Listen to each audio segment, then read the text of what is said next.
এই কেকটা রেডি হচ্ছে তাই তো? হ্যাঁ, বাহ, এইটা ফন্ডেন্টের উপরে আছে, আমরা এটাকে নন ফন্ডেন্টের উপরে করছি। রাজনন্দিনীতে বার্থডে সেলিব্রেশন আছে, চকলেট আর বাটারস্কচ দুটো মিক্সড ফ্লেভার আছে। জুপিটার প্ল্যানেটটাকে রেডি করে এখানে সেট করা হলো। এটা একটা স্পেস শাটল বানানো হয়েছে, এটা এডিবল আছে, এটাকে পুরোপুরি খাওয়া যাবে। মিনিমাম কতদিন আগে অর্ডার দিতে হবে এত সুন্দর কেক পাওয়ার জন্য?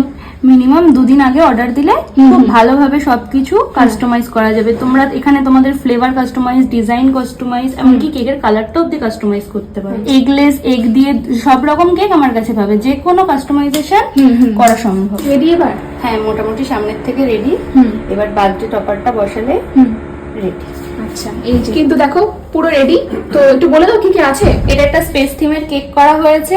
এখানে বিভিন্ন গ্রহগুলোকে আমরা শো করেছি, যেমন পৃথিবী, তারপরে হচ্ছে গিয়ে জুপিটার, তারপরে এখানে মহাকাশচারীরা মহাকাশে ঘুরে বেড়াচ্ছে, রকেট, ঠিক আছে। তারপরে এখানে ম্যাক্সিমাম আমরা যা ইউজ করেছি সবই এডিবল মিডিয়াম আছে, এখানে সবই খাওয়া যাবে। কেকটা চকলেট আর বাটারস্কচ ফ্লেভারের মধ্যে আছে, আর এটা অরিত্রর বার্থডে হিসেবে কাস্টমাইজ করা হয়েছে।